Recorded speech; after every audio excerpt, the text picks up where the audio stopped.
Friends, तो आज हम advent of Europeans to India का सेकंड पार्ट देखने वाले हैं। तो हमने फर्स्ट पार्ट में ये सब पढ़ लिया था कि इंडिया और यूरोप के बीच में ट्रेड कैसे चल रहा था। उसके बाद कॉन्स्टेंटिनोपल को ऑटोमन टर्क्स ने कैप्चर कर लिया, इसकी वजह से न्यू सी रूट ढूंढना पड़ा और पोर्चुगीज़ पहले थे जो न्यू सी रूट ढूंढने में सफल हुए थे। तो चलिए अब हम आगे बढ़ते हैं। अगर आपने वो पार्ट नहीं देखा है तो उसे देख कर आ जाइएगा। ओके, सो आज का वीडियो स्टार्ट करते हैं। तो देखिए, यूरोप जो है, पोर्चुगीज़ पहले थे जो सब सक्सेस हुए थे न्यू सी रूट ढूंढने के लिए। उसके बाद डच आ गए, उसके बाद फ्रेंच, और ऐसे करते करते इंग्लिश भी धीरे धीरे हमारे इंडिया के साथ ट्रेड करने के लिए आ गए।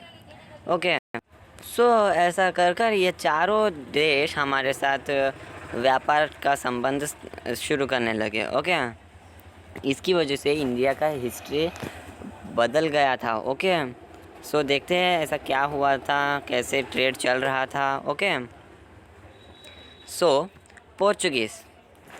पोर्चुगीज़ ये पहले थे जिन्होंने इंडिया में आया, ट्रेड स्थापित किया था फिर से, और वो लास्ट थे इंडिया को छोड़कर जाने वाले। ओके, सो फर्स्ट आने वाले और लास्ट छोड़कर जाने वाले। ओके, सो वास्को डी गामा के बाद फ्रांसिस्को डी अल्मीडा, इन्होंने इंडिया को वाइसरॉय ऑफ पोर्चुगीज़ बनकर आए थे।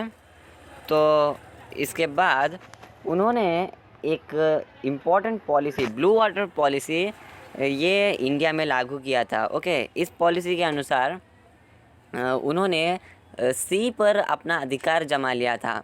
यूजुअली इंसान लैंड पर अपना अधिकार जमाते हैं, लेकिन ये ब्लू वाटर पॉलिसी इसके अनुसार सी पर आधिपत्य स्थापित किया था, अधिकार स्थापित किया था। ओके, सो वो सी रूट जो उन्होंने डिस्कवर किया था वो इनके आधिपत्य में था, यानी रूल में था। ओके, ये ब्लू वाटर पॉलिसी के अनुसार। ओके, इसके बाद अल्फांसो डी अल्बुकर्क आए। फ्रांसिस्को डी अल्मीडा के बाद अल्फांसो डी अल्बुकर्क आए। सो इनको real founder of Portuguese empire in India कहते हैं। ओके, ऐसा क्यों? क्योंकि पोर्चुगीज़ का एम्पायर, यानी पोर्चुगीज़ एम्पायर नहीं था इंडिया में, यानी पोर्चुगीज़ के एक भी प्लेसेस नहीं थे इंडिया में जहाँ पर पोर्चुगीज़ रूल कर रहे थे। लेकिन अल्फांसो डी अल्बुकर्क ने सुल्तान ऑफ बीजापुर के साथ लड़ाई की, 1510 में वार किया और उन्होंने गोवा को जीत लिया। सो ये पहले थे जिन्होंने इंडिया में एक प्लेस को कैप्चर किया और इंडिया में अपना एम्पायर स्थापित किया, इसीलिए उन्हें real founder of Portuguese empire in India कहते हैं। ओके, सो ये अल्फांसो डी अल्बुकर्क थे जो real founder of Portuguese empire in India थे। ओके, क्योंकि उन्होंने सुल्तान ऑफ बीजापुर के साथ 1510 में फ़ाइट किया और गोवा को जीत लिया। इसके बाद गोवा को उन्होंने एडमिनिस्ट्रेटिव सेंटर बना लिया। ओके, ये उनका सेंटर बन गया था इंडिया में। उसके बाद पोर्चुगीज़ का पूरा मोनोपोली था इंडिया के साथ ट्रेड करने में, क्योंकि स्टार्टिंग में वही आए थे और फ्रेंच, इंग्लिश, वो सभी लोग बाद में से आए थे, इसीलिए पोर्चुगीज़ का मोनोपोली था इंडियन ट्रेड पर। लेकिन ये मोनोपोली डिक्लाइन हो गया इंग्लिश और फ्रेंच के आने से। ओके, सो ये था पोर्चुगीज़ के बारे में। एक बार फिर से रिवाइज़ करा देता हूँ। ओके, पोर्चुगीज़ पहले थे जिन्होंने इंडिया में ट्रेड शुरू किया और लास्ट थे जो इंडिया को छोड़कर जाने वाले थे। और वास्को डी गामा के बाद फ्रांसिस्को डी अल्मीडा इंडिया को पधारे वाइसरॉय बनकर। उन्होंने ब्लू वाटर पॉलिसी लागू किया, जिसके अनुसार उन्होंने लैंड की जगह सी पर अपना अधिकार जमा लिया था। उसके बाद अल्फांसो डी अल्बुकर्क आए, जिन्हें real founder of Portuguese empire in India कहते हैं, क्योंकि उन्होंने सुल्तान ऑफ बीजापुर के साथ 1510 में फ़ाइट किया और गोवा जीत लिया। इसके पहले पोर्चुगीज़ किसी भी इंडिया के पार्ट पर रूल नहीं कर रहा था, लेकिन इन्होंने पोर्चुगीज़ का एम्पायर इंडिया में स्थापित किया, इसलिए उन्हें real founder of Portuguese empire in India कहते हैं। उसके बाद गोवा जो उन्होंने जीता था उसे सेंटर, एडमिनिस्ट्रेटिव सेंटर बना लिया, क्योंकि स्टार्टिंग में सिर्फ पोर्चुगीज़ थे, इसलिए उनका मोनोपोली था इंडियन ट्रेड पर। लेकिन इंग्लिश और फ्रेंच के आने से उनका ये पावर डिक्लाइन हो गया। ओके, सो अब नेक्स्ट डच की ओर देखते हैं। सो डच, ये डच जो है हॉलैंड या नीदरलैंड देश के हैं। इन्होंने भी इंडिया के साथ ट्रेड किया था। इन्होंने 1602 में यूनाइटेड ईस्ट इंडिया कंपनी का एस्टैब्लिशमेंट किया। उसके बाद उन्होंने ईस्टर्न कंट्रीज़ के साथ ट्रेड करने की इनकी इच्छा थी और इंडिया, जावा, सुमात्रा और इंडोनेशिया जैसे देशों के साथ वो ट्रेड रिलेशनशिप रखते थे। ओके, सो इंडिया, जावा, सुमात्रा और इंडोनेशिया, इसे याद रखने के लिए आप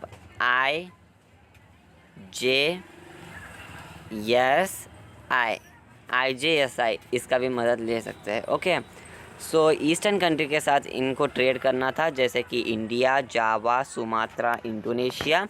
इसके बाद उन्होंने वेयर हाउसेस का निर्माण किया। वेयर हाउसेस क्या होते हैं? ओके, सो देखिए, वेयर हाउसेस एक तरीके के स्टोर हाउस होते हैं।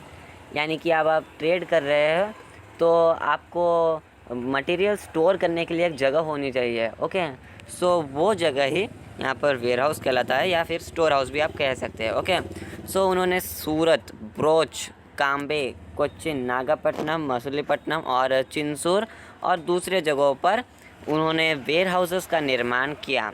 ओके, इसे याद रखने के लिए आप SBCCMNC इसका भी मदद ले सकते हैं। ओके, SBCCMNC, सूरत, ब्रोच, कोच्चिन, काम्बे, मसूलीपट्टनम, नागपट्टनम, चिंसूर। ओके,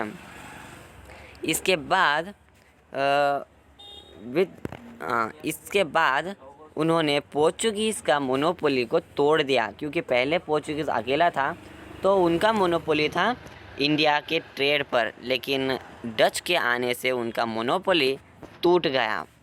और लेकिन बाद में डच भी इंडोनेशिया में स्पाइस आइलैंड्स में इंडोनेशिया में ट्रेड करने लगे, क्योंकि वो इंग्लिश और फ्रेंच से कंपटीशन में नहीं ठहर सक रहे थे। ओके, इसलिए उन्होंने इंडिया को छोड़कर इंडोनेशिया जैसे देशों के साथ अपना ट्रेड कंटिन्यू किया।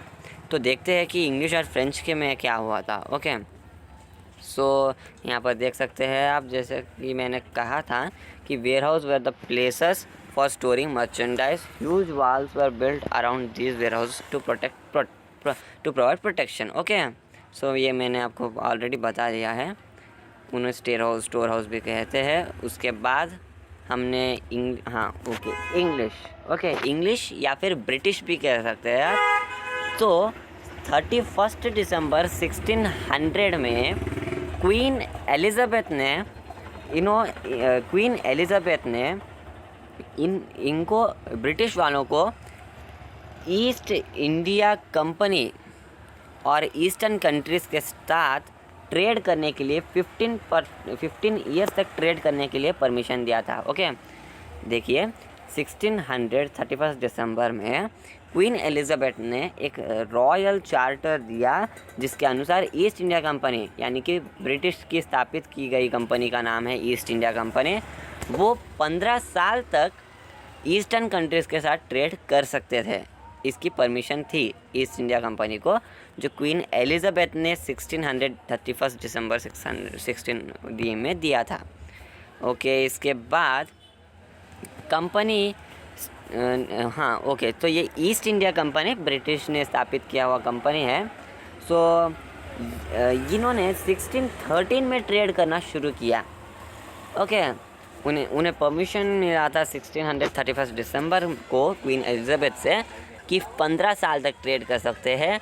उन्होंने 1613 में अपना ट्रेड शुरू किया और मुग़ल एम्परर जहांगीर ने उन्हें परमिशन दिया था फर्स्ट वेयर हाउस बनाने के लिए, वो भी सूरत पर। ओके, सो इनका फर्स्ट वेयर हाउस सूरत में बना था, यानी कि स्टोर हाउस। ओके, और सूरत में बनाने के लिए उनमें परमिशन मुग़ल एम्परर जहांगीर ने दी थी। ओके, उसके बाद 1617 में थॉमस रॉय ये जहांगीर के कोर्ट में आए और एज अ रॉयल एम्बेसडर यानी कि आप कह सकते हैं किसी मनुष्य को अपने दूसरे कंट्री, हाँ ओके। तो 1617 में थॉमस रॉय जहांगीर के पास आते हैं और ये रॉयल एम्बेसडर थे, है ना, जैसा कि मैंने कहा था। एम्बेसडर यानी रिप्रेजेंटेटिव, जो एक देश का रहता है लेकिन कुछ संदेश देने के लिए दूसरे देश को जाता है, या फिर दूसरे एक देश से दूसरे देश को जाने वाला व्यक्ति, ओके, जो मैसेज कैरी करता हो उसे एम्बेसडर कहते हैं। तो 1617 में थॉमस रॉय रॉयल एम्बेसडर बनकर जहांगीर के पास गए थे। ये एक्चुअली तो जेम्स वन इंग्लिश के राजा थे, उनके कोर्ट से आया है। आपको ये कंफ्यूजिंग लग रहा होगा, मैं आपको ये क्लियर कर देता हूँ। सो देखिए, ये एक और ये है, ओके। सो देखिए, ये है जेम्स वन, यानी इंग्लिश के राजा जेम्स वन। ये उनका कोर्ट है, यानी कि महल है, ओके, जहाँ पर ये रूल करते हैं, ये है, ओके। सो यहाँ से एक व्यक्ति जो एम्बेसडर बनकर जहांगीर यानी इंडिया, जहांगीर, ओके,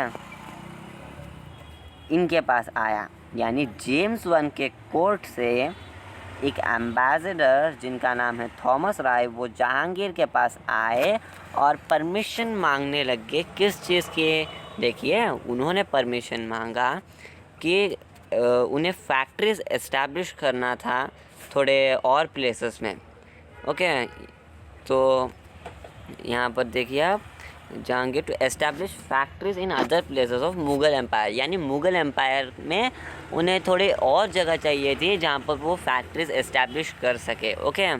सो इसके बाद इंग्लिश ने आगरा, अहमदाबाद और बरोच, ये 3 जगहों पर अपना वेयर हाउस या फैक्ट्री बना लिया, ओके। पहले तो उन्होंने सूरत में बनाया ही था, उसके बाद उन्होंने और 3 जगह, इसे याद रखने के लिए, AAB, आगरा, अहमदाबाद, बरोच, इन 3 जगहों पर भी अपना फैक्ट्री लगा लिया। और इनकी परमिशन उन्हें जहांगीर से मिली थी, और फर्स्ट वेयर हाउस की परमिशन भी इन्हें जहांगीर ने ही दी थी।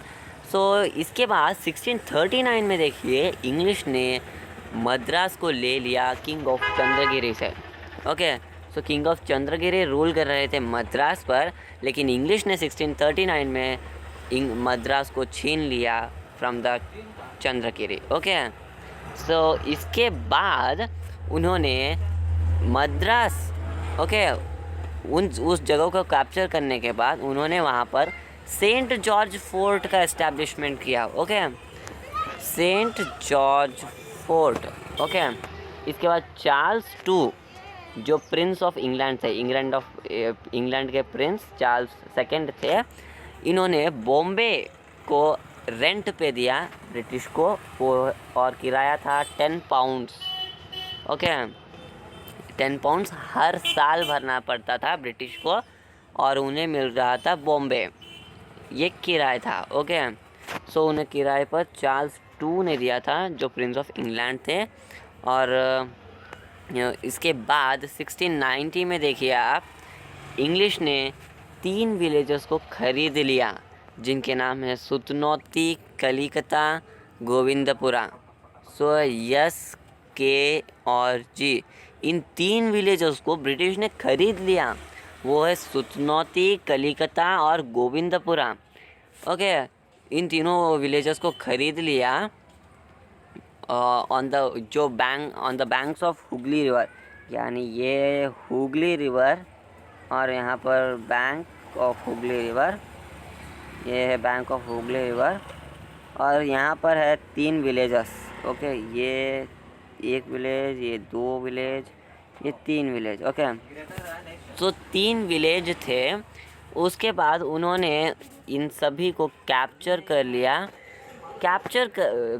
और जो बैंक ऑफ रिवर पर था, आप समझ गए होंगे आप, ओके, सो उन्होंने हुगली रिवर के बैंक पर रहने वाले 3 विलेजेस सुधनौती, कलिकता और गोविंदपुर को कैप्चर करने के बाद फोर्ट विलियम का निर्माण कर दिया। इसी फोर्ट विलियम के आसपास कलकत्ता शहर का निर्माण हुआ। इसे भी मैं समझा देता हूँ आपको अच्छी तरह से। सो ये है हमारा फोर्ट। ओके, ये है हमारा फोर्ट। इसके अराउंड यानी इसके आसपास निर्माण होने लगा कलकत्ता शहर। ओके, ये फोर्ट, इसके सराउंडिंग में कलकत्ता शहर का निर्माण हुआ। ओके, कलकत्ता शहर का निर्माण हुआ। ओके, आप समझ गए होंगे। ओके, इसके बाद city of Calcutta grow around this fort हो गया। उसके बाद by the end of 17th century the English had established Bombay, Madras, Calcutta as the centre of the presidencies. Okay, देखिए इसके बाद इंग्लिश ने बॉम्बे, मद्रास और कलकत्ता इन तीनों को अपना सेंटर बना लिया। ओके, बॉम्बे, मद्रास और कलकत्ता इन तीनों को अपना सेंटर ऑफ प्रेसिडेंस बना दिया। उसके बाद इंग्लिश ने कलकत्ता को कैपिटल सिटी बनाया। Capital city, okay, capital Calcutta, आप देख सकते हैं कैपिटल कलकत्ता। कैपिटल सिटी था कलकत्ता और सेंटर्स ऑफ प्रेसिडेंसीज थे बॉम्बे, मद्रास और Calcutta. Okay, so Calcutta was the capital.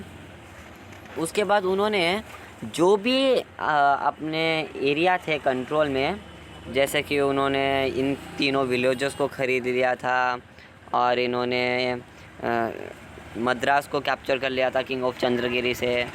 तो जो भी इनके अंडर रूल में थे उन प्लेसेस पर उन्होंने अपना ओन सिविल और क्रिमिनल रूल्स को जारी किया। ओके, सो ये था ब्रिटिश का। मैं आपको एक बार समराइज़ करा देता हूँ ब्रिटिश ने क्या क्या किया।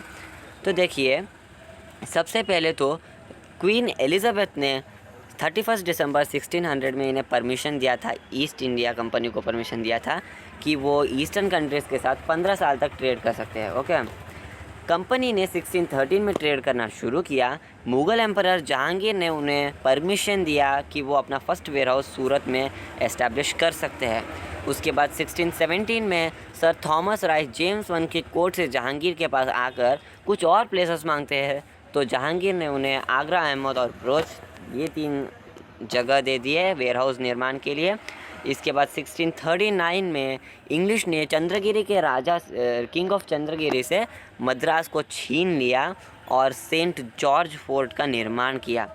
इसके बाद चार्ल्स II जो प्रिंस ऑफ इंग्लैंड है, उन्होंने बॉम्बे को 10 पाउंड्स पर ईयर के किराए से ब्रिटिश को दे दिया।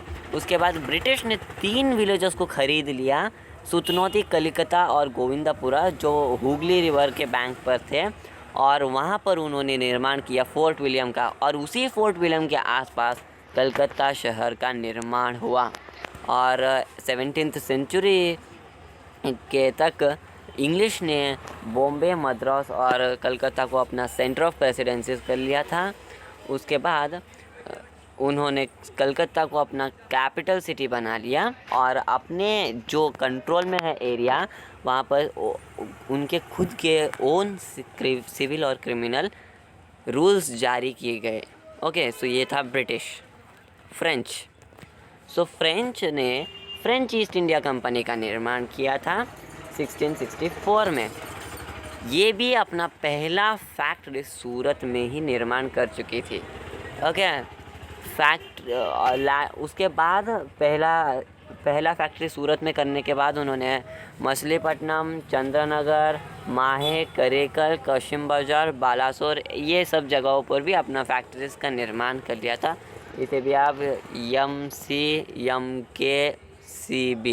इससे याद कर सकते हैं। ओके, सो इसके बाद देखिए, उन्होंने 1674 में फ्रेंच वालों ने वाली कुंदापुरम नामक जगह को एक मुस्लिम ऑफिसर से छीन लिया और उसे पुडुचेरी या फिर पौंडीचेरी नाम दे दिया गया। पहले वाली कुंदापुरम था, लेकिन उन्होंने मुस्लिम ऑफिसर से छीन कर उसे मेजर ट्रेड सेंटर बनाकर उसे नाम दिया पुडुचेरी या पौंडीचेरी, यानी पौंडीचेरी उनका मेजर ट्रेड सेंटर था।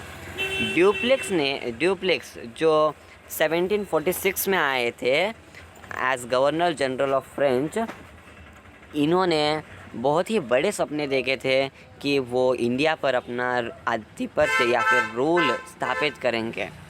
इसी के कारण इंग्लिश के साथ और उनके 3 कार्नाटिक वार्स हुए। ओके, सो आई होप ये क्लियर हो गया है आपको। कार्नाटिक वार्स के बारे में हम अगले नेक्स्ट पार्ट में बात करेंगे। तो अभी के लिए मैं आपको पूरा समराइज़ करा देता हूँ कि आज हमने क्या क्या पढ़ा। तो देखिए, सबसे पहले तो हमने पोर्चुगीज़ के बारे में पढ़ा। पोर्चुगीज़ ये पहले थे आने के लिए और इंडिया को छोड़कर जाने के लिए लास्ट थे। वास्को डी गामा के बाद फ्रांसिस्को डी अल्मीडा आए, जिन्होंने ब्लू वाटर पॉलिसी स्थापित किया और उसके अनुसार उनका अधिकार था सी पर, ना कि लैंड पर। अल्फांसो डी अल्बुकर्क अल्मीडा के बाद आए थे और वो real founder of Portuguese empire in India थे, क्योंकि उन्होंने सुल्तान ऑफ बुजापुर के साथ 1510 में फ़ाइट किया और गोवा को जीत लिया। उसके बाद उन्होंने गोवा को एडमिनिस्ट्रेटिव सेंटर बना दिया पोर्चुगीज़ का। और पोर्चुगीज़ क्योंकि तब कोई नहीं थे, इसलिए उनका मोनोपोली था इंडिया के ट्रेड पर, लेकिन इनका ये पावर इंग्लिश, फ्रेंच और डच के अराइवल से डिक्लाइन हो गया।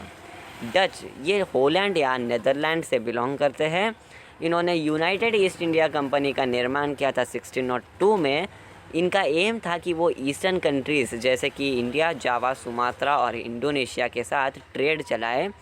उन्होंने इंडिया में सूरत, ब्रॉच, काम्बे, कोच्चिन, नागापट्टनम, मछलीपट्टनम, चिंसूर और बाकी जगहों पर अपना वेयर हाउस का निर्माण किया था। वेयर हाउस जो मटेरियल स्टोर करने के लिए हाउसेस होते हैं, उन्हें वेयर हाउस कहते हैं या फिर स्टोर हाउस भी कह सकते हैं आप।